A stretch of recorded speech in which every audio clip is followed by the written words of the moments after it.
But now when we go to like the 1 hour time frame, what we can see is that like we have a market structure shift. This is telling us price wants to keep on climbing to the top, so we're definitely going to be looking for more buying opportunities. Even on the 4 hour time frame, you can see there's a market structure shift. I'm pulling myself out of like the drawdown, guys, and it happens in trading that these drawdown seasons, right? So yeah, these are the 3 accounts. And welcome back to another YouTube video, FLAIR Fix, where we make trading very simple.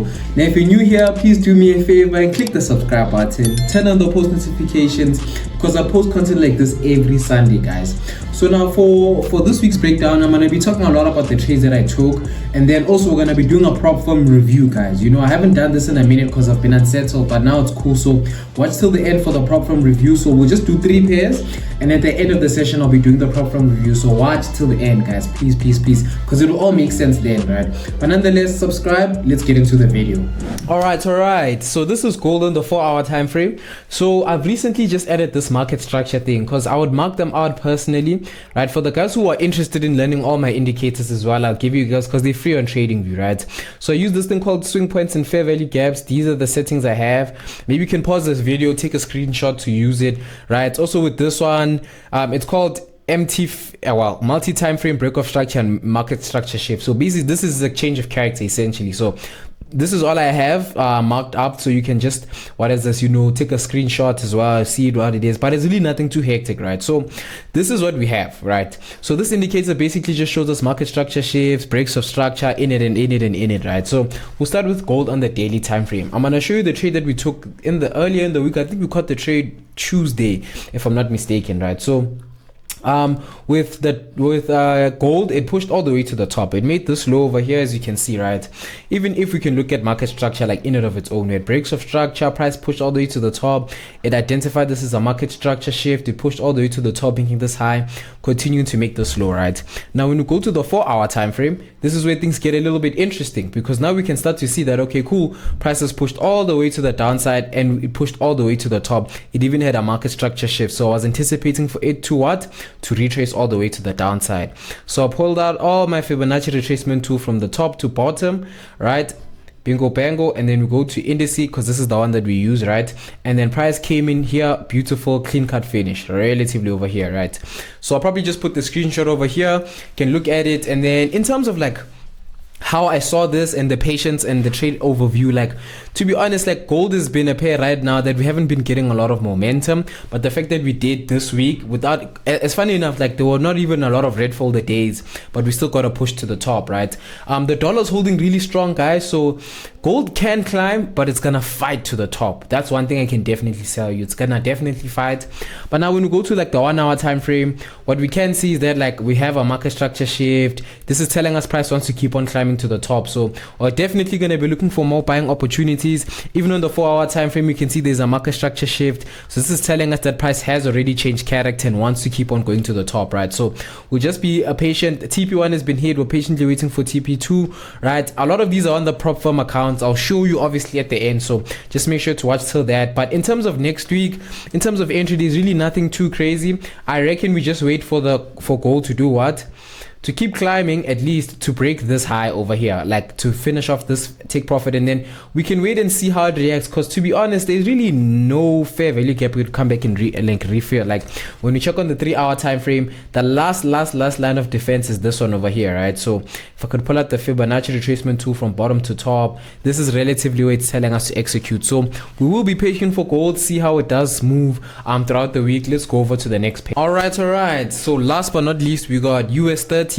Right, with US30, it's looking very nice, market structure looking very clean, right? I think this one is plain and simple. On the daily time frame, as we can see, price made this low, continued all the way to the top, so this is relatively the range that we are playing in, right? Bingo bango and bingo bango, right? So now we are anticipating that it's going to drop as far as over here, right? We'll turn this over to indice like that. Bingo bango. So this is what we're anticipating for Dow Jones. So we're anticipating to drop for over here and then climb all the way to the top. Now when we go to like the 4-hour time frame, right, we can see that there's really nothing much happening. Even the indicator's not highlighting any market structure shift. This is one thing I like about like indicators, so to say. Like, I've never really been a big fan, but I'm starting to realize there's certain things you can use that just makes your job easier as an SMC trader, or as like the traders that we like to take. Because it's like, look, instead of marking up all these changes of characters, break of structure, because you guys already know how we like to do it. We come in over here, place this over here, over there, then come in and highlight, change of character. Like, this essentially just does it for us. It allows us, when we open the charts, we already know what we need to look for, get us straight into action, and then move forward. So with US30, right, my anticipation is that right now we are still consolidating, right? So once we break out of this consolidation, right, a proper break and close, not a break and then retracement back inside, a break and close, and then we get more continuation candlesticks all the way to the downside, then we reverse to the top, right? So now when we go to the 1-hour time frame, hopefully we can see something nyana like an entry, so we can jump in, right? So I'll just delete everything because we understand the predetermined direction.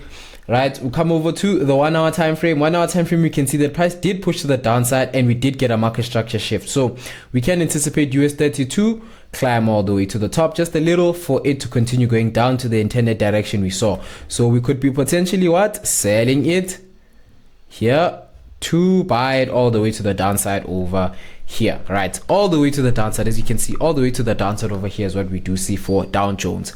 But for now, let's jump over to the prop firms. All right, so I've been trying to log in via like the internet and it doesn't allow. So what I think we're gonna do is just we're gonna go through a few screenshots just to show you what's the situation with a few of the accounts, right? So now this one that you see on the screen, this is the phase 2 25k account. So with this one, I am down 5% because of the Trump loss, the Iran and Israel ceasefire, like gold continued to plummet. So I lost a few percent. I think I lost 3%, no 2% maximum, because the maximum daily drawdown is like 2% relatively, right? Oh no, 4%. So I lost 2%, 3% that day. Hence why I'm down here. So I was down like 7%. So now I'm crawling slowly back up. So this is the phase 2 25k account. Then this is the phase 1 25k account. So this one I'm relatively down 7.56. So there's like a 50%, like 0.50% left for me to actually lose the account. So this one I was a bit more risky. This one it's more, I won't lie, this one is more conservative, and then this one was more of aggressive. So hence why it does look like this in terms of this. But slowly but surely, like I'll be taking more trades on it, really pushing it one day at a time, really not trying to do anything too much with it. But I reckon it is gonna grow soon. And then this is the phase 2 5k account, right? It's minus 2%. So this one is relatively the closest. I'm pulling myself out of like the drawdown, guys, and it happens in trading that these drawdown seasons, right? So yeah, these are the 3 accounts. And then I had a 5k funded, like actual funded account. I lost that one because of the ceasefire, because I was opening so much, like gold was in my favor, I was floating a lot, plus it was a $5,000 account. I was like really trying to just max out the payout, get what I need to get and move on. So that didn't happen. I'm starting up fresh, but with these ones I'm making sure that I'm a bit conservative, especially the 25Ks, because those are the ones that really can do a lot more damage to the bank account, you know. So those are the ones that I'm going to be looking at the most. But nonetheless, guys, that's what I do have for today's session. I'm going to be doing the most. And for you watching this video, actually, I wanted a suggestion, guys. Like, a part of me wants to also start streaming on Twitch as well for you guys. Maybe we can do like sessions, like you guys can give me suggestions if you are watching till this far, right? Like give me suggestions what you think I can do. But for me, like, it would be nice, maybe I can come in one day, we talk about psychology, look at the trading setups I have, maybe do a back testing session. But the only way I can do this, guys, is if I'm sure if you guys join. So if I can get maybe let's get 20 likes on this video. If you can get 20 likes on this video, then I know that like the Twitch is a big thing that you guys want. Maybe we can sit down, really chop it up together, guys. But nonetheless, that's what I am thinking. Let me know down in the comments. And then I also saw you guys want day in the life as well. So right now I am getting a new phone. This one is pretty old. This is an iPhone 11. So I'm just pushing to get a new phone so I can record more content with for you. This one it's already busted, guys. I've been pushing it for a minute. So if I can get a bigger size one, I can definitely record more daily vlogs for you guys. I know you guys would like that. But we will close to road to 2,000, guys. Road to 2,000. Let's keep it up. But nonetheless, it is your mentor signing out.